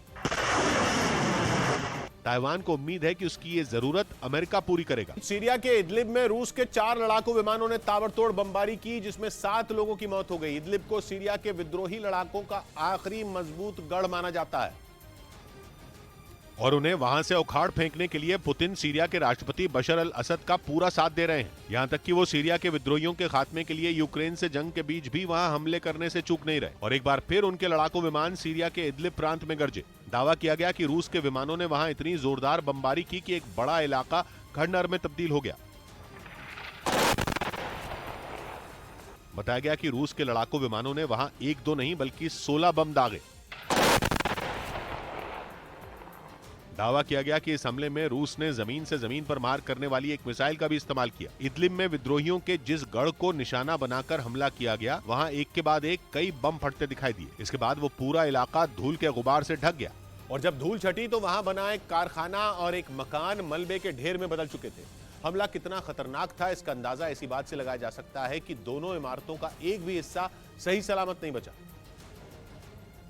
क्योंकि बमों के हमले और मिसाइल की मार ने उन्हें पत्थरों के बड़े बड़े टुकड़ों में बदल दिया। वहाँ खड़ी एक कार भी धमाके की वजह से पूरी तरह बर्बाद हो गई। इस हमले की खबर मिलते ही विद्रोहियों के इलाके में काम करने वाली सीरिया सिविल डिफेंस की टीम वहाँ पहुंची और उसने रेस्क्यू का काम शुरू कर दिया। सिविल डिफेंस के लोगों ने दावा किया कि रूस के इस हमले में 7 लोगों की मौत हो गई, जबकि 12 से ज्यादा लोग घायल हो गए। बताया गया कि मलबे से निकाले गए घायलों में कई बच्चे भी शामिल थे जो रूस के हमले का शिकार हो गए। लेकिन ये पहली बार नहीं है जब रूस ने बशर अल असद का साथ देते हुए सीरिया में विद्रोहियों पर हमले किए। इससे पहले भी रूस की गठबंधन वाली सेना इदलिब में कई बार एयर स्ट्राइक कर चुकी है, क्योंकि इदलिब भी सीरिया का वो प्रांत है जिसे विद्रोहियों का आखिरी ठिकाना कहा जाता है। माना जाता है कि इदलिब पर सीरिया के विद्रोही गुट ताहिर अल शाम का पूरी तरह कंट्रोल है और ये विद्रोही गुट आतंकी संगठन अल कायदा से जुड़ा है। सीरिया के राष्ट्रपति बशर अल असद ऐसे ही गुटों के खिलाफ लंबे वक्त से लड़ रहे हैं। इस काम में उन्हें पुतिन का हमेशा से साथ मिलता रहा। खुद रूस की सेना सीरिया में असद सरकार की मदद करती रही है और कहा जा रहा है कि एक बार फिर रूस ने इदलिब में ये हमला करके साबित कर दिया कि वो बशर अल असद की सरकार को विद्रोहियों से बचाने में कोई कसर नहीं छोड़ेगा।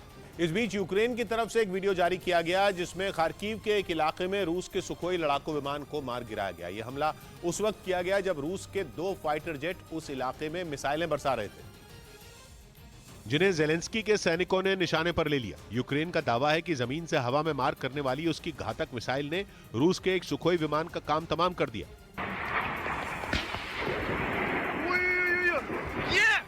सुखोई विमान पर मिसाइल से हमला होते ही वो जमीन पर गिर गया, जिसके बाद वहां से धुआं उठता नजर आया। इस लड़ाकू विमान के पीछे एक और सुखोई आसमान में गरजता दिखा। हालांकि इस हमले में उसे कोई नुकसान नहीं पहुंचा। बताया गया कि दोनों विमान कम ऊंचाई पर उड़ान भर रहे थे और इसी वजह से यूक्रेन की सेना को हमले का मौका मिल गया। जिस इलाके में यह हमला किया गया वहां पुतिन की सेना और जेलेंस्की की फौज के बीच पिछले कुछ दिनों से जंग तेज हो गई। रूसी सेना खार्किव पर कब्जा करने के लिए लगातार हमले कर रही है। इस बीच खबर है कि दुनिया की सबसे ताकतवर अमेरिकी सेना के लिए स्वीडन की एक कंपनी हथियार बनाएगी। रिपोर्ट के मुताबिक अमेरिका ने स्वीडन की उस हथियार बनाने वाली कंपनी से $82 मिलियन यानी भारतीय रुपयों में 650 करोड़ की डील की है, जिसके तहत स्वीडन की हथियार बनाने वाली कंपनी साब एबी अमेरिका के लिए anti tank grenade launcher Carl Gustav बनाएगी। रिपोर्ट के मुताबिक कंधे पर रखकर चलाए जाने वाला यह हथियार भारी भरकम टैंकों को पल भर में तबाह करने की ताकत रखता है। ये नया इंडिया, नए नजरिए का इंडिया, जहां लोगों का नंबर 1 भरोसा बनता है वो, जो उनके मुद्दे उनकी आवाज निडर होकर उठाता है, लोगों की नंबर 1 पसंद बनता है वो, जो सिर्फ रफ्तार नहीं जिम्मेदारी पर भी विश्वास रखता है। देश का नंबर 1 न्यूज चैनल बनता है वो, जो देश हित और जनहित दोनों को सर्वोपरि समझता है। न्यूज़ 18 इंडिया, नए इंडिया का नया number 1 news channel. Uttar Pradesh के अलीगढ़ से दिल दहला देने वाला एक वीडियो सामने आया। वहां एक रिक्शा ट्रेन की चपेट में आ गया। ये पूरी घटना वहां लगे सीसीटीवी कैमरे में रिकॉर्ड हो गई, जिसमें ट्रेन रेलवे क्रॉसिंग पार कर रहे एक रिक्शे को जोरदार टक्कर मारती दिखाई दी। इस घटना का जो वीडियो सामने आया उसमें कुछ लोग साइकिल से रेलवे क्रॉसिंग पार करते नजर आए। इसी दौरान एक रिक्शा चालक भी वहां से गुजरता दिखा, लेकिन जैसे ही वो रेल पटरियों के बीचों बीच पहुंचा, सामने से ट्रेन आ गई और वो ट्रेन सीधे उस रिक्शे से जा टकराई। ट्रेन की रफ्तार इतनी तेज थी कि रिक्शे के परखचे उड़ गए। हालांकि गनीमत यह रही कि वक्त रहते रिक्शे वाले ने पीछे की तरफ छलांग लगा दी, जिससे उसकी जान जाते जाते बची। मौके पर पहुंचकर रिक्शा चालक की गिरफ्तारी, उस रिक्शे को जब्त किया गया। जानकारी के मुताबिक इस हादसे की वजह से ट्रेन करीब 5 मिनट तक वहीं रुकी रही और फिर रिक्शे को रास्ते से हटाने के बाद उसे रवाना किया गया। उधर अहमदाबाद पुलिस ने आम आदमी पार्टी के दफ्तर में छापे के आरोप को गलत बताया। दिल्ली के उप मुख्यमंत्री मनीष सिसोदिया ने अहमदाबाद में आम आदमी पार्टी के दफ्तर में पुलिस छापेमारी का आरोप लगाया। हालांकि पुलिस ने उनके इस आरोप को खारिज कर दिया। इन्हें लगा कुछ होगा, सारी फाइलें छान मारी, कंप्यूटर छान मारे, 2 घंटे तक रेड करते रहे। आरएसएस पर विवादास्पद ट्वीट के मुद्दे पर बीजेपी कांग्रेस पर हमलावर हो गई। वहीं आरएसएस ने भी कांग्रेस को आड़े हाथ लिया। उनके बाप दादा जो कि संघ का बहुत तिरस्कार किया, अपनी सारी ताकत के साथ संघ को रोकने का प्रयत्न किया। भारत ने सैफ अंडर 17 फुटबॉल चैंपियनशिप के सेमीफाइनल में बांग्लादेश को 2-1 से हरा दिया। इस जीत के साथ भारतीय टीम ने फाइनल में अपनी जगह पक्की कर ली। इस बीच ज्ञानवापी केस में कोर्ट का फैसला आते ही देश के कई हिस्सों से जश्न की तस्वीरें आने लगी। वाराणसी की जिला कोर्ट ने हिंदू पक्ष की याचिका को मंजूर कर लिया और हिंदू पक्ष के वकीलों ने फैसले को बड़ी जीत बता दिया। ऐतिहासिक फैसला रहा है, हिंदुओं की जीत हुई है। मैं बाबा भोलेनाथ को फैसला सुनाने बताने जा रहा हूँ।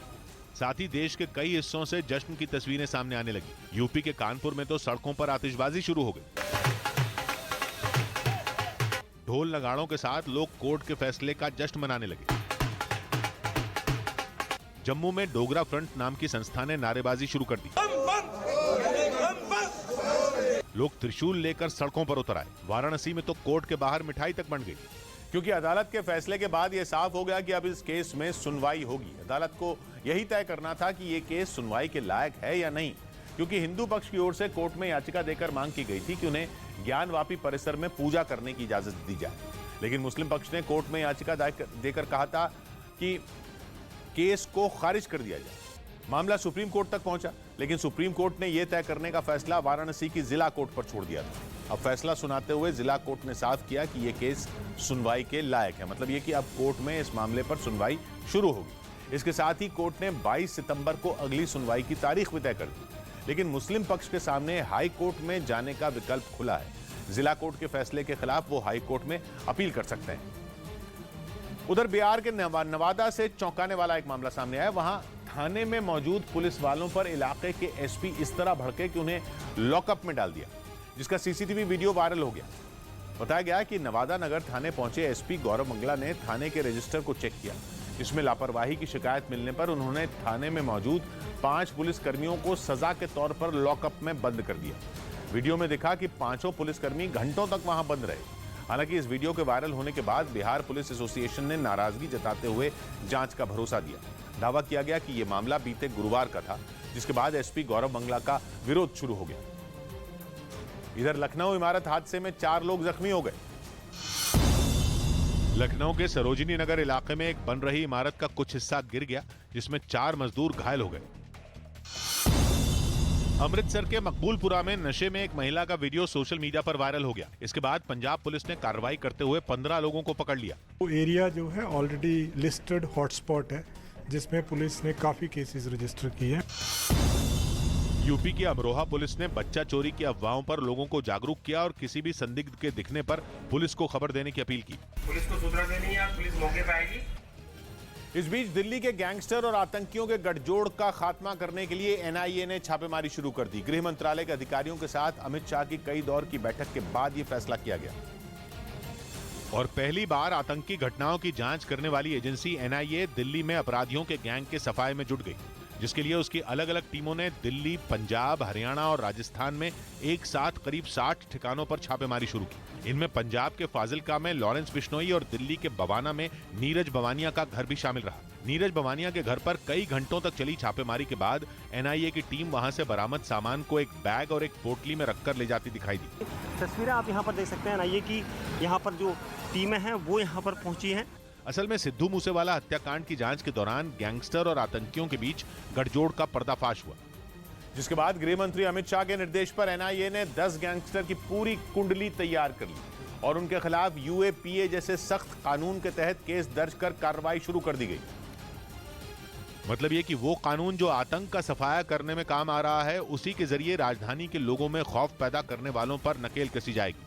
और इनमें 2 सबसे बड़े गिरोह लॉरेंस बिश्नोई और नीरज बवाना के हैं। अपराध की दुनिया में नीरज बवाना को दिल्ली का दाऊद इब्राहिम कहा जाता है और इन दोनों गैंग के नेटवर्क दिल्ली से लेकर पंजाब, राजस्थान, हरियाणा और पश्चिमी उत्तर प्रदेश तक फैले हुए हैं। यानी 5 राज्यों में इनका खौफ है, जिसके खात्मे का जिम्मा एनआईए को मिला है। ये सभी वो गैंगस्टर हैं जो जेल के अंदर बंद हैं, लेकिन जेल के अंदर बंद होने के बाद भी जेल के अंदर से एक बड़ा नेक्सस ये चला रहे थे।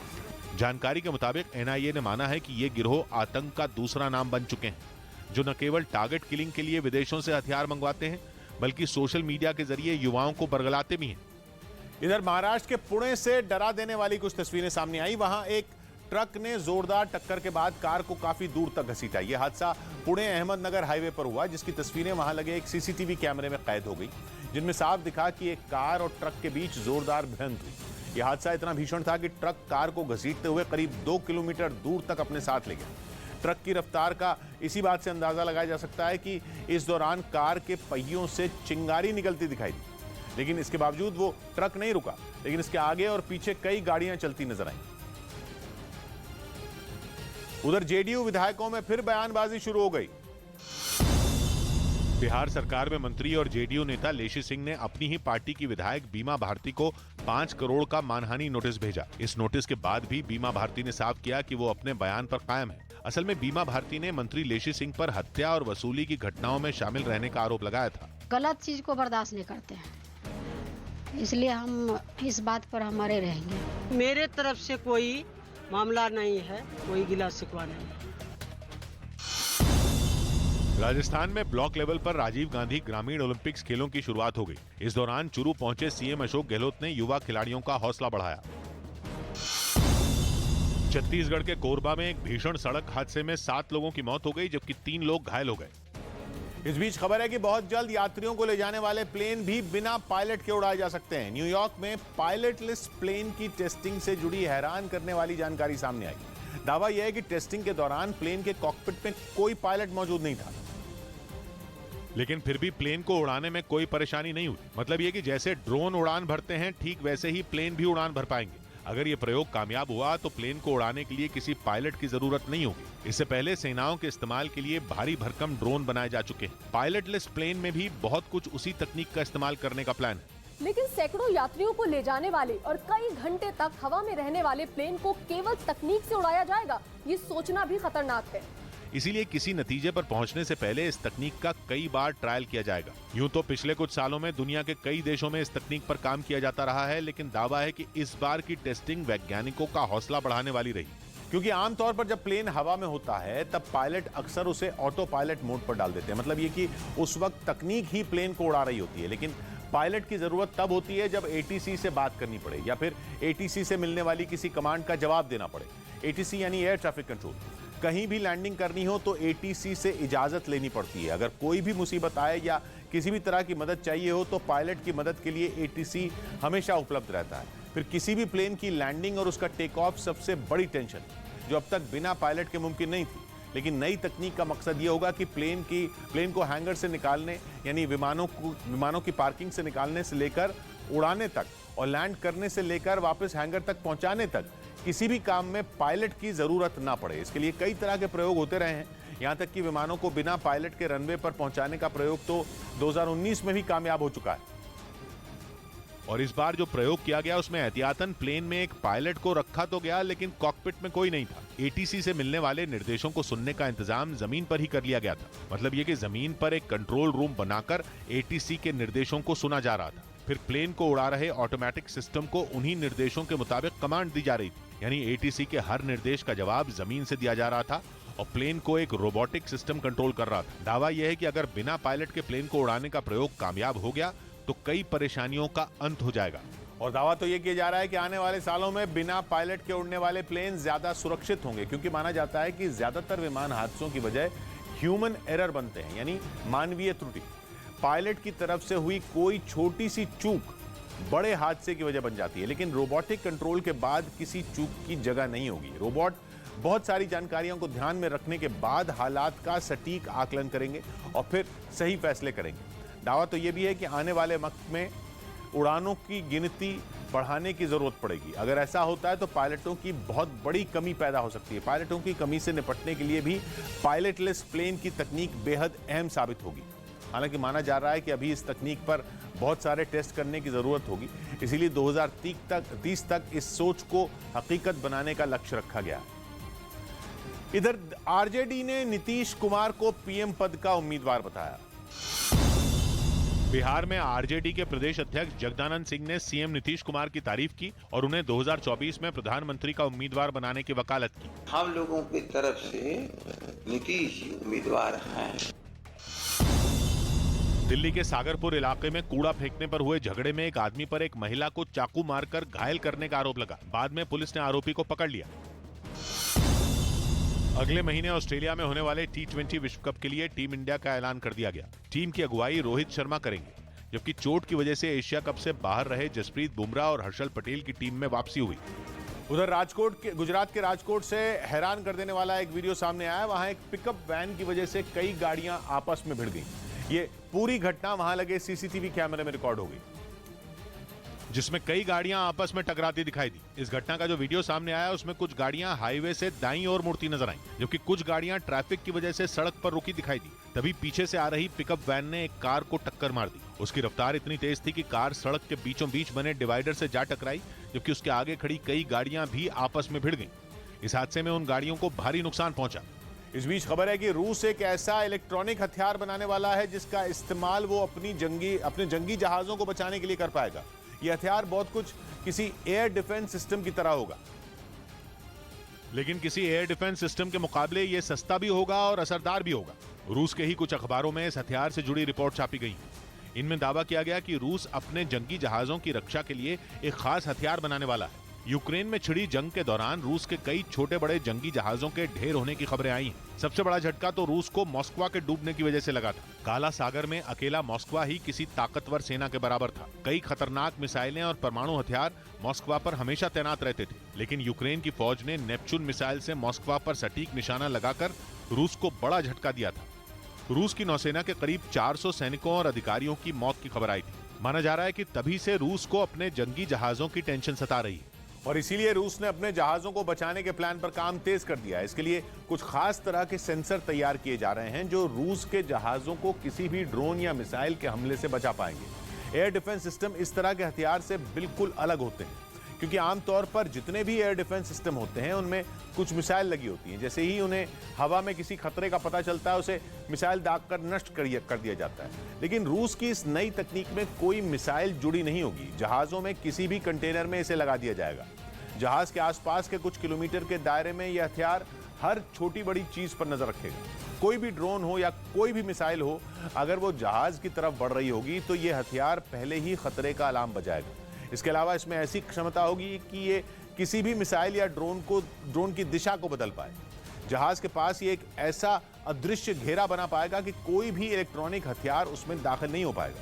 हालांकि माना जा रहा है कि इस हथियार को बनने में अभी कई साल लग सकते हैं। इधर आम आदमी पार्टी के 2 विधायकों की सजा पर अगले हफ्ते बहस होगी। 2015 के एक पुराने मामले में आम आदमी पार्टी के 2 विधायकों की सजा पर 21 सितंबर को सुनवाई होगी। दंगा और पुलिस कर्मियों पर हमले से जुड़े इस मामले में दिल्ली की राउज एवेन्यू कोर्ट आम आदमी पार्टी के विधायक अखिलेश पति त्रिपाठी और संजीव झा को दोषी करार दे चुकी है। पश्चिम बंगाल बीजेपी शिक्षक भर्ती मामले में दोपहर में ममता सरकार के खिलाफ कोलकाता में प्रदर्शन करेगी। मध्य प्रदेश के खरगोन में एक बस और ट्रक की टक्कर हो गई, जिसमें बस ड्राइवर समेत 11 लोग घायल हो गए। उधर अमेरिका का अफगानिस्तान में छोड़ा गया एक ब्लैक हॉक हेलीकॉप्टर उड़ाने के चक्कर में तालिबान के लड़ाकों को अपनी जान से ही हाथ धोना पड़ गया। बताया गया कि काबुल में तालिबान हेलीकॉप्टर को उड़ाना सीख रहे थे, लेकिन इस दौरान वो क्रैश हो गया और 3 लोगों की मौत हो गई। और तो और उस खतरनाक हादसे की लाइव तस्वीरें लोगों ने अपने मोबाइल फोन के कैमरे में रिकॉर्ड भी कर ली। वीडियो भी कोई दूर से नहीं बनाया गया था, बल्कि उसमें आसमान में उड़ता हेलीकॉप्टर आंखों के बेहद करीब बेकाबू होता नजर आया। ऐसा हादसा कि देखने वालों की जान हलक में अटक गई। कई फीट की ऊंचाई पर उड़ रहा हेलीकॉप्टर तेजी से नीचे गिरता दिखा। उसका मुंह एकदम 90 डिग्री के एंगल पर जमीन की तरफ मुड़ चुका था और देखते ही देखते वो धरती पर जा गिरा। पिछले साल अफगानिस्तान से निकलने के बाद अमेरिका अपने कई विमान और हथियार वहीं छोड़ गया था, लेकिन उसने उनका ऐसा हाल कर दिया था कि वो इस्तेमाल के लायक ही न रहे।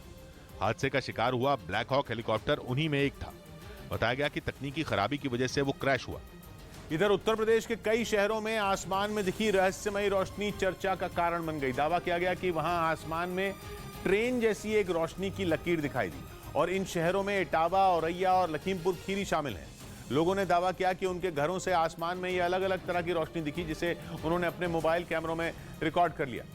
आशंका जताई गई कि वहां एक साथ करीब 30 से 35 फाइटर जेट एक के पीछे एक उड़े, जिसकी वजह से ये रोशनी की लकीर बनी। तो वहीं कुछ ने दावा किया कि एक साथ कई तारे टूटे, जिसकी वजह से ये नजारा दिखा। हम लोगों ने गौर करके देखा तो वो तारों की पूरी लाइन जा रही थी। हम लोग अचंभे में पड़ गए कि ये आखिर जा क्या रहा है। तब देखा वीडियो लोगों ने बनाए हैं उसके। इस बीच आम आदमी पार्टी के विधायक प्रवीण कुमार को कोर्ट से राहत मिल गई। दिल्ली की राउज एवेन्यू कोर्ट ने जंगपुरा से विधायक प्रवीण कुमार को 2 मामलों में बरी कर दिया। उनके खिलाफ दिल्ली पुलिस ने 2020 के विधानसभा चुनाव के दौरान ये केस दर्ज किए थे। रिलायंस इंडस्ट्रीज के चेयरमैन मुकेश अंबानी ने अपने परिवार के साथ राजस्थान के नाथद्वारा में श्रीनाथ जी मंदिर में पूजा की। झारखंड के हजारीबाग में एक बस हादसे का शिकार हो गई। इस हादसे में बस में सवार 3 लोगों की मौत हो गई, जबकि 20 लोग घायल हो गए। बताया गया कि ये बस पश्चिम बंगाल के मेदिनीपुर से बिहार के गया जा रही थी। इस बीच दूध का उत्पादन करने वाले राज्यों में तेजी से फैलते लंपी वायरस से दूध की भारी कमी होने की आशंका गहराने लगी है, क्योंकि इस वायरस की वजह से कई राज्यों में हजारों गायों की मौत हो चुकी है। और जो गायें इस बीमारी से जूझ रही हैं वो दूध देना बंद कर चुकी हैं, जिसकी वजह से दूध के उत्पादन में भारी कमी आ गई है। परेशानी की बात यह है कि इस बीमारी की सबसे ज्यादा मार गुजरात, हरियाणा, पंजाब और राजस्थान पर पड़ी है, जो देश में सबसे ज्यादा दूध उत्पादन करते हैं। पहले 1.5 कुंटल दूध था, आज 50 लीटर दूध है। राजस्थान सहकारी डेयरी महासंघ के मुताबिक इस साल जून में राज्य में अलग अलग केंद्रों पर रोजाना करीब 33 लाख लीटर दूध जमा होता था, जो लंपी वायरस की वजह से घटकर करीब 29 लाख लीटर हो चुका है। मतलब अकेले राजस्थान में ही दूध के उत्पादन में रोजाना करीब 4 लाख लीटर की कमी आ चुकी है। राजस्थान के अंदर तमाम जो डेयरियां हैं उनमें दूध कम उपलब्ध हुआ, इससे दूध की रेटें शहरों के अंदर बढ़ गई। वहीं इस बीमारी की वजह से गायों की मौत का सिलसिला फिलहाल थमता नहीं दिख रहा। हालांकि इस बीमारी को रोकने के लिए युद्ध स्तर पर काम चल रहा है, लेकिन दिक्कत यह है कि लंपी वायरस के लक्षण 7 दिन के बाद ही जानवरों में नजर आते हैं। वायरस की चपेट में आने के बाद गायों को बुखार आने लगता है और वो सुस्त पड़ जाती हैं। इसके बाद उनके पैरों में सूजन, मुंह से लार और आंख नाक से पानी आने लगता है। थोड़े दिनों के बाद पूरे शरीर पर घाव हो जाते हैं, वजन धीरे धीरे कम होने लगता है। आखिर में गाय दूध देना बंद कर देती है और ज्यादा दिनों तक संक्रमित रहने से उनकी मौत हो जाती है। उधर जम्मू कश्मीर के श्रीनगर से हैरान कर देने वाला एक वीडियो सामने आया, जिसमें 2 लोग एक बुजुर्ग के साथ मारपीट करते दिखाई दिए। ये घटना 11 सितंबर की बताई गई, जिसका सीसीटीवी वीडियो अब सामने आया, जिसमें 2 लोग बुजुर्ग से हाथापाई कर उनसे पैसे छीनने की कोशिश करते दिखाई दिए। इस घटना का जो वीडियो सामने आया उसमें 2 लोग बुजुर्ग से बातचीत करते नजर आए। तभी देखते ही देखते बात इतनी बढ़ गई कि एक आदमी ने उस बुजुर्ग पर हमला कर दिया। हालांकि इस दौरान बुजुर्ग ने हमले से बचने के लिए उसका हाथ पकड़ लिया, लेकिन उस आदमी ने अपने साथी की मदद से उन्हें गिरा दिया, उन पर लात घूंसों की बरसात करने लगा। लेकिन बुजुर्ग ने हार नहीं मानी और लगातार उनसे मुकाबला करते रहे। काफी देर तक चली हाथापाई के बाद दोनों बदमाश वहां से फरार हो गए।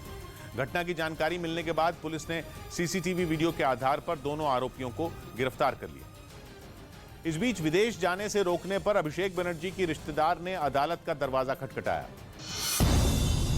ईडी की पूछताछ के बीच टीएमसी नेता अभिषेक बनर्जी की साली मेनका ने कोलकाता हाईकोर्ट में एक याचिका दाखिल की और उन्हें बैंकॉक जाने से रोके जाने पर सवाल उठाए। यूपी के सहारनपुर में सड़कों पर बने गड्ढों की वजह से स्कूली बच्चों को ले जा रहा एक ई रिक्शा पलट गया, जिससे कुछ छात्राओं को मामूली चोटें आईं। अहमदाबाद पुलिस ने सुरक्षा का हवाला देते हुए दिल्ली के सीएम केजरीवाल को ऑटो में बैठने से रोक दिया। बताया गया कि वो इस ऑटो वाले के घर खाना खाने जाने वाले थे। यूपी के शामली में एशिया कप के मैचों में सट्टा लगाने के आरोप में 3 लोगों को पकड़ा गया। उधर बिहार के कटिहार में भी प्रशासन ने अवैध रूप से बनाए घरों को मिट्टी में मिला दिया। आरोप है कि ये घर सरकारी जमीन पर कब्जा कर बनाए गए थे, जिन्हें तोड़ने का आदेश मिलते ही वहां खुदाई करने वाली मशीन के साथ प्रशासन के अधिकारी पहुंचे और घरों को तोड़ने की कार्रवाई शुरू कर दी गई। आरोप है कि लोगों ने सरकारी जमीन पर अतिक्रमण कर वहां घर बना लिए थे, जिनकी शिकायत मिलने के बाद उन्हें वहां से हटाने का फैसला लिया गया। जितने चितलमढ़ी पंचायत में इस टोले में जितने अतिक्रमित घर थे सबको लोग अतिक्रमण मुक्त करा दिए। घरों को तोड़ने के लिए वहां खुदाई करने वाली कई मशीनें बुलाई गई। साथ ही कार्रवाई के दौरान हंगामे की आशंका को देखते हुए पुलिस के जवान भी तैनात रहे।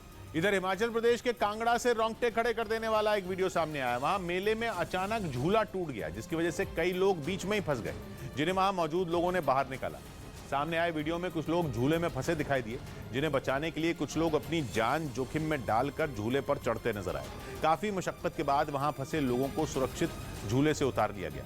बताया गया कि ज्यादा लोगों को बैठाने की वजह से झूले की रॉड टूट गई और झूला गिर पड़ा। इस हादसे में 3 लोग बुरी तरह घायल हो गए, जिन्हें वहां मौजूद लोगों ने अस्पताल में भर्ती कराया। घटना की जानकारी मिलने के बाद पुलिस मामले की जांच में जुट गई। इस बीच रिटेल महंगाई दर बढ़ गई।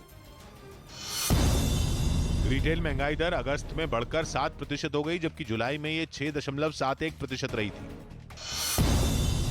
दिल्ली के न्यू अशोकनगर इलाके में 2 बदमाशों पर बीच सड़क में एक आदमी को डंडों से पीटने का आरोप लगा। शनिवार से स्पेन में शुरू होने वाली विश्व जूनियर बैडमिंटन चैंपियनशिप के लिए भारतीय दल का ऐलान कर दिया गया। इसमें junior world number 1 Anupama Upadhyay और उन्नति हुडा का नाम भी शामिल है। उधर उत्तराखंड के उधम सिंह नगर से दिल दहला देने वाला एक वीडियो सामने आया। वहां तेज रफ्तार से आती एक मोटरसाइकिल की टक्कर एक कार से हो गई, जिसका वीडियो देखकर लोगों की रूह कांप उठी। वीडियो में दाईं तरफ मुड़ती कार से एक मोटरसाइकिल इतनी तेज रफ्तार से टकराई कि उसके पुर्जे अलग हो गए। ये टक्कर इतनी जोरदार थी कि बाइक में बैठे लोग हवा में कई फीट उछलकर दूर जा गिरे।